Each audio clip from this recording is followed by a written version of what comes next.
भारतीय इतिहास का एक ऐसा मामला जिसने देश में आपातकाल निमंत्रण दिया। साल 1971 भारत में आम चुनाव। रायबरेली से प्रधानमंत्री इंदिरा गांधी ने विपक्षी उम्मीदवार राजनारायण को हराया, लेकिन राजनारायण ने इलाहाबाद हाई कोर्ट में चुनाव याचिका दायर कर आरोप लगाया कि प्रधानमंत्री ने सरकारी मशीनरी और पद के दुरुपयोग से चुनावी प्रक्रिया को प्रभावित किया है। इस पर इलाहाबाद हाई कोर्ट ने इंदिरा गांधी को चुनावी कदाचार का दोषी पाया और उनका चुनाव अवैध घोषित कर दिया।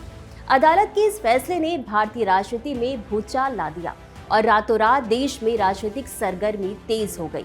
इंदिरा गांधी ने सुप्रीम कोर्ट का रुख किया। इस पर सुप्रीम कोर्ट ने इलाहाबाद उच्च न्यायालय के फैसले को पलटते हुए अस्थायी राहत प्रदान की और उन्हें प्रधानमंत्री पद पर रहने की अनुमति देते हुए सांसद के रूप में सभी विशेषाधिकार निलंबित कर दिए। कोर्ट के इस फैसले के अगले ही दिन यानी 25 जून 1975 को इंदिरा गांधी ने देश में आपातकाल की घोषणा कर दी। इसी आपातकाल के दौरान इंदिरा गांधी सरकार ने 39वां संविधान संशोधन पारित किया, जिसमें प्रावधान किया गया कि प्रधानमंत्री, राष्ट्रपति, उपराष्ट्रपति और लोकसभा अध्यक्ष के चुनाव को किसी भी अदालत में चुनौती नहीं दी जा सकती। अर्थात प्रधानमंत्री के चुनाव को न्यायिक समीक्षा से बाहर कर देने की कोशिश की गई।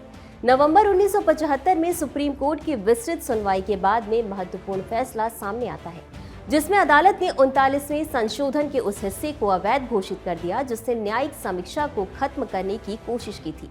इसके साथ ही सर्वोच्च अदालत ने स्पष्ट किया कि न्यायिक समीक्षा संविधान की मूल संरचना का हिस्सा है और संसद चुनावों को नियंत्रित कर सकती है, लेकिन अपने ही चुनाव को अदालतों की पहुंच से बाहर नहीं कर सकती।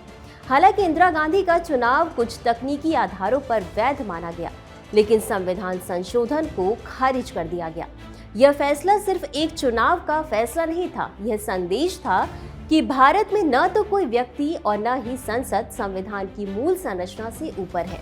यह टॉपिक जीएस पेपर 2 भारतीय संविधान से संबंधित है। और अब आपके लिए एक प्रश्न, सुप्रीम कोर्ट ने न्यायिक समीक्षा को संविधान की मूल संरचना का हिस्सा किस मामले में माना था? कमेंट में जरूर बताएं।